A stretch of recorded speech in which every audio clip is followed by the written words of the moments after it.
Hello everybody, welcome back to the CSFL Kickoff Show. Of course, we've got a great show for you lined up today. Rather than talking through the weekly results, we are going to be delving into possible most improved candidates throughout the season so far, as well as discussing some of the very own league awards and who could be in the running for those elusive titles. Let's get straight into the action and find out.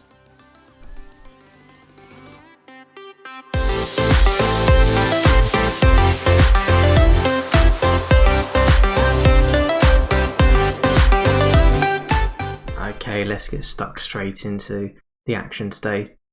Of course, we usually talk about the game results and what's gone on throughout the week, but today I thought I'd take a little bit of a different focus on the episode, and given that we're about 4 or 5 games into the season now, just talk a little bit about some of the players who maybe are having some of their best ever form, their resurgence in their form, and guys who are just starting to stand out a little bit from the pack.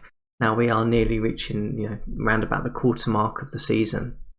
So let's go straight over to the league leaderboard and talk about a couple of different players and the reasons why I'm kind of selecting them as sort of interesting players that have been performing really well of late. And the first one I'm going to probably start with is at the quarterback position, and that is none other than Adam Webber. So Adam Webber has had a really interesting career in the CSFL to date. He's never really had that true starting gig. He got an opportunity last year with the Cardinals as they were sort of struggling back and forth with their win-loss ratio. And it was really towards the end of last season that he started to really cement a bit of his place as a possible starter in this league. And as you can see with the results that the Cardinals have had of late, going 2-2 so far in the season, but his numbers are looking pretty good. I mean, his QB rating is 98.5, which is a respectable score. He's, whilst his percentages in terms of his overall completion percentages is sort of fairly consistent with where he has been for most of his career. The things that I find really interesting about him today is that he hasn't obviously thrown an interception in those 4 games, which is really, really good considering he has been a little bit error-prone in that respect over the past couple of games he's played, with Miami and with Tampa Bay. But his yard percentage is certainly up this year. He looks like he's probably going to get his best ever performance in terms of number of attempts and yards, which is fantastic to see. And he's also, doing really well at getting the first downs with this Cardinals team. And it's really interesting to see how they've kind of given him the opportunity, and he's starting to, stand out as maybe a good starter in this league. I think he's never probably going to be a star quarterback at this point in his career, but at 31 years old, given that he was a 7th pick, to be getting that opportunity now and starting to demonstrate some of the capabilities he did have when he originally got drafted is really, really interesting to see. So for me, Adam Webber is sort of standing out a little bit as one of the most improved quarterbacks of the season for sure, and I'm going to be keeping an eye on him. The other one in quarterback position to talk about is probably Trevion Boykin. I mean, he's obviously only been around the league for like a season or so now, but he's given a bit of a starting gig to begin with in Tampa Bay because Aaron Rodgers obviously is out injured at the moment. But his numbers are looking pretty good. I mean, his completion percentage is good, his QB rating is looking okay, and he's at least putting up a bit of a fight before Rodgers comes back. I think we all know that when Aaron Rodgers returns to the Tampa Bay Buccaneers, Boykin is not going to be starting. But I think there's a bit of a interesting point here to just note that he, on the 3 games that he's played so far, he's looking like he could be an okay starter in this league at quarterback. Again, probably never going to be that standout guy, but interesting to see that he has sort of managed to at least put up some decent numbers given the opportunity that he had. So let's head over to the running back situation and just talk about a couple of guys here. And you'll have probably seen from the CSFL Weekly that went out this week that there was a little bit of a mention in there for a certain Adrian Peterson, who is currently leading the rushing back yards in the league. And we can talk about Peterson and how fantastic he really was in Baltimore and in Buffalo. He really struggled in that one season in Seattle, but his numbers are looking like he's back to some of his usual form. I mean, he's got 3 touchdowns already in 4 games. His first down percentage is pretty good, 24%, back to some of his early days with the Baltimore Ravens when they were, championship contenders year in, year out. And his average, game per yard is 21, which is fantastic. So, we're starting to see a little bit of his numbers pop back to where he was, in his early part of his career and probably his prime in the CSFL. And at the age of 34, for a guy who's kind of bounced around the past couple of seasons, to be putting up what will likely be some of his performances around his 2014, 2015 Baltimore days, it's really, really great to see. And you can see, for a guy that you're paying just $4 million for, and we know he has had declines over the past couple of seasons. You can see that on the charts here. But his stats are still showing that he still has some life in those legs to go. And I'm sure we'll be talking in the future about Adrian Peterson and Hall of Fame credentials, etc. But it's just really good to see that an old veteran is leading the league in rushing yards, and it's looking like he's going back to some of his original performances of earlier years. So another guy that we probably could point out on the running back situation is none other than Chris Thompson, and you'll have seen from the Dallas News and the Weekly, and the Dallas are absolutely in love with Chris Thompson at the moment. They feel that him with Cam Newton is working so effectively to get that balancing of their game going, and you can kind of see why. I mean, he's come out of nowhere, to be honest with you, and is putting up some really good numbers. His average 4.6 yards per carry is good. His first down percentage of 25 is positive. His yards are certainly going to be, the best ever he's had in his career, providing he doesn't get injured in like another 2 games. So he's going to be putting up some of his best ever numbers. Again, at 27 years old, 5 years in the league, he's never really been given that opportunity to kind of have that starting running back position. So it's great to see that some of these guys are just starting to get an opportunity in different places and are putting up the numbers. I mean, you can see kind of why he's a positive thing for the Dallas Cowboys. I mean, on paper, he obviously has some flaws. I mean, his strength is below average for a running back, but his agility and speed and hands are not too bad. And I can certainly see how he could be utilised in certain running situations, for example, running to the outside rather than through traffic. And his agility rating is going to mean that he's probably going to be able to avoid some tackles as well. And it's just great to see that another guy who is probably going to have his best ever season, and if we had a most improved player award, he would certainly be up there in my books at the moment, given that we're just 4 weeks in and his numbers just look fantastic so far. Right, let's move ourselves on to some of the receivers I think have been performing really well of late and are really starting to stand out. I think one that we probably need to refer back to a little bit and just give a bit of reflection is Denarius Moore. So again, an older veteran, 30 years old. He's been around a couple of different teams.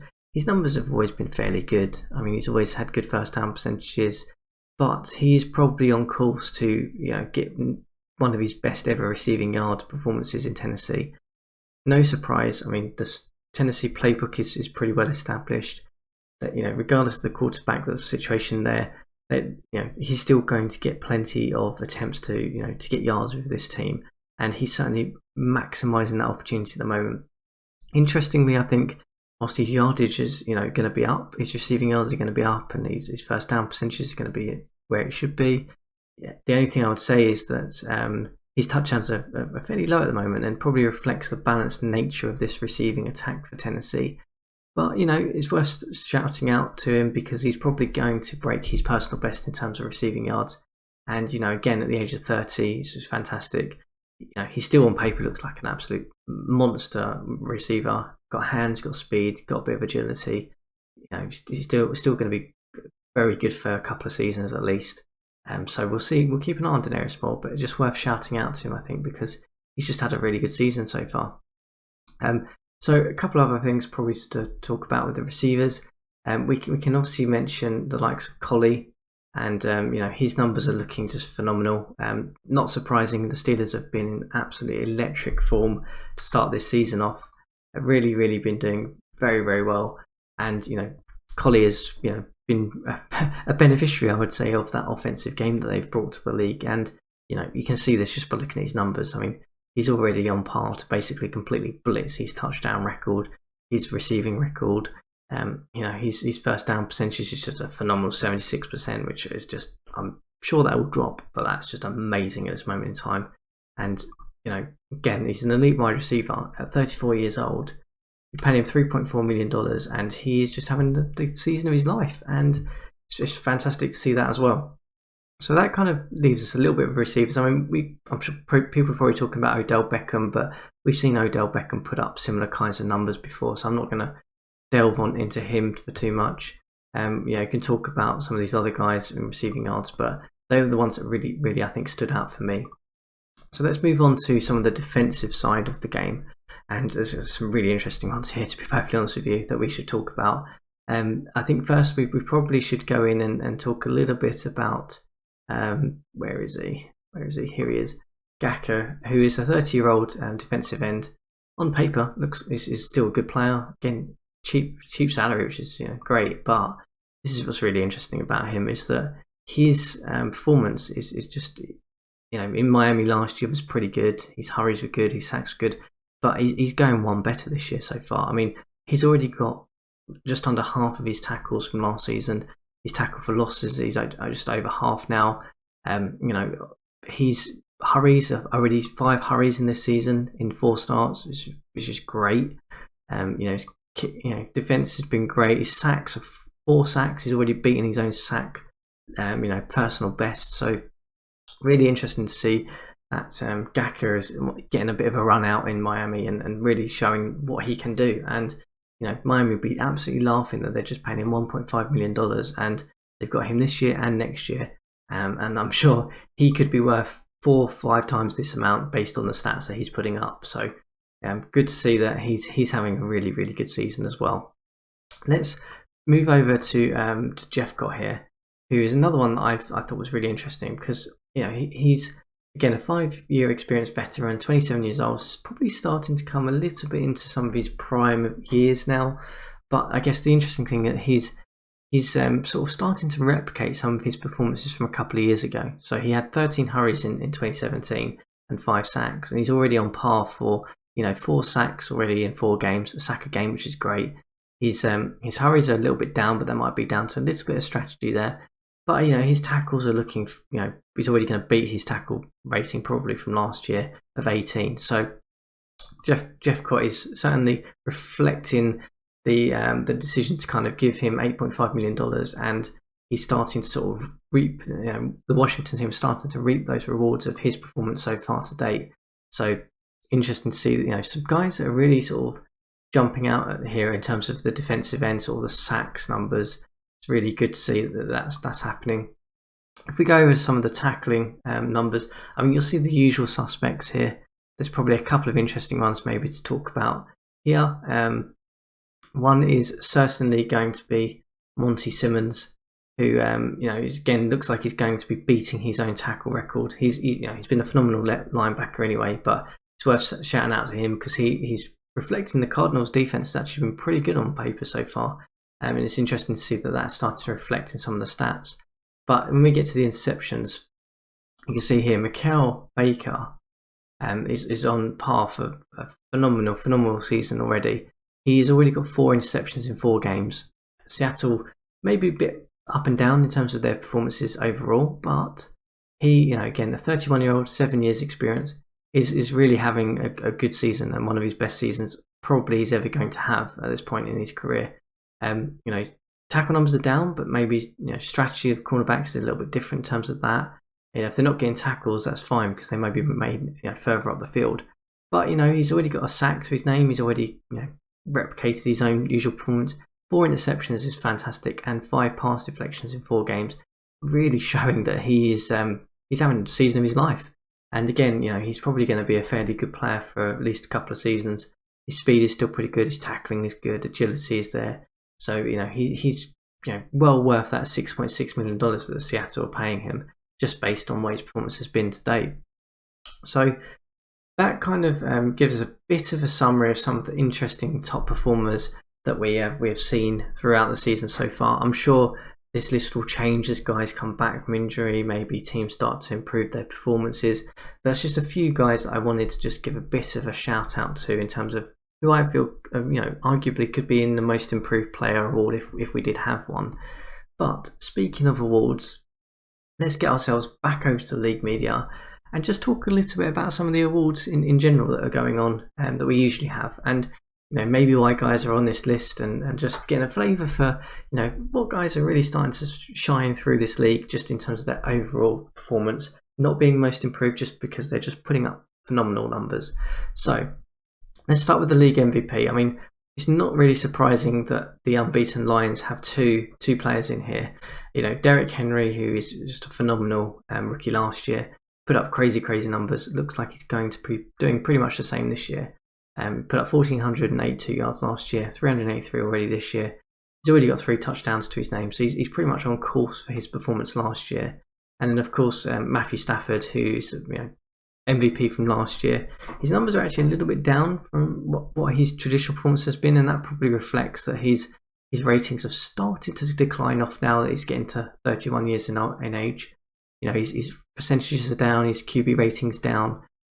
His yards are probably not going to necessarily be quite in the position where they have been previously. Same with his touchdowns to date. I mean, he's probably not going to be able to beat that 55 that he got last season. But still putting up great numbers, and explains why both Lions players are kind of in the MVP run at the moment. So we've talked about Peterson already. Let's talk about the other 2 quarterbacks that are on this list. First up, we've got Cam Newton from the Dallas Cowboys. So Dallas obviously made the trade last year, moving several first-round picks to basically go in on this guy and feeling that he would be their franchise quarterback. And to start the season off, he's certainly repaying them at this moment in time. His quarterback rating is on par with some of his best ever. His percentages are back to the Cam of old, I would say, when the Panthers won the CSFL title. And he's on course for a really, really good total number of throwing yards this season, as well as his touchdowns. So he might not necessarily be getting his personal best through the various seasons that he's had in the league, but in terms of the performance against the Dallas results, he is certainly repaying them in terms of the trade that they made for him. And I'm sure he will be in the MVP run as we get through the rest of the season. And then we've got Terrell Pryor, who a guy who we've talked a lot about on these shows before, but basically he's an interesting enigma, along with the Washington Commanders. The team as a whole sometimes have really great runs and really bad runs, and it seems to really reflect on how well Terrell Pryor does for them. He's sort of positioned himself as a good starter in this league, but he's never really excelled himself as he has done in the first 4 games of this year. And we know Terrell Pryor is a guy who can basically throw the ball, run the ball. He's basically equivalent of a Cam Newton in my opinion in what he can do. But his numbers have looked really, really good this year, particularly throwing the ball. I mean, he looks like he's going to be on par for maybe his best throwing yard performance. His best in terms of his ability to basically get the touchdowns. His interception rate is probably a little bit high than maybe in other MVP quarterbacks, but that probably reflects the nature that he doesn't just throw, he also rushes. And he's already got 217 rushing yards and 3 rushing touchdowns to his name. He's on course for probably one of his best ever rushing performances if he keeps this up. And we all know with Terrell Pryor, if he can keep that up and keep these throwing numbers up, that dual threat capability should mean that the Commanders basically get themselves back into the playoff hunt this year. And it's really interesting to see that he is sort of leading the line for them, and being recognised as being a possible MVP candidate this year. And then, so that's sort of the MVP candidates that we've got at the moment. I'm sure there's others, and put in the chat if you've got other guys that you think maybe should be on this list. We all know that the game does favour very much running backs and quarterbacks for MVP candidates. Same with the offensive MVP, and I'm not going to talk too much about these guys because they're the same as the above, so we've already talked about them. Let's move on to the defensive MVP, and we've got some very interesting candidates here. We'll start with Jairus Byrd. I mean, this guy has always really, really top elite free safety in the league. He can play multiple positions, which is really, really useful. He's on course for a really good season. his numbers are looking great. He's already got 2 interceptions, 2 4-pass deflections. He's tackling is similar to what other numbers he's going to have probably for other seasons, and he's starting to stand out as maybe one of those elite sort of cornerbacks who could be in the defensive MVP running really. We'll see how it plays out for him, kind of reflecting probably Philadelphia's kind of resurgence of late, in terms of they finished last year really, really strongly in the playoffs. This year looked like they're going to be doing the same thing, and no surprise that Jairus Byrd is a key part of that as defensive MVP. And then we've got some interesting candidates who kind of all play a very similar position, so all that defensive end and linebacker. We can talk about Arapco, who is already on course for a fantastic sack rating. Back Seattle have basically taken him on another level since they acquired him from the Detroit Lions. He got 12 sacks last year. He's already got 5 this year. He's already forced 2 hurries. He had 10 last year, for goodness sake. The guy is just basically one of the best defensive ends in the league.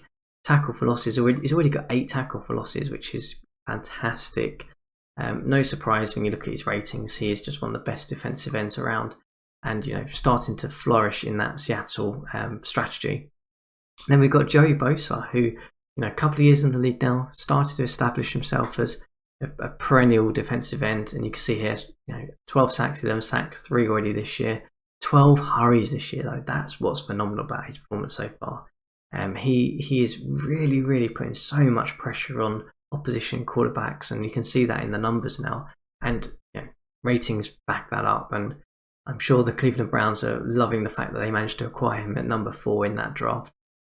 And then finally we've got Lamar Houston, guy who was obviously traded from Denver to Atlanta, and he's putting up good numbers, similar numbers to what he did in Denver.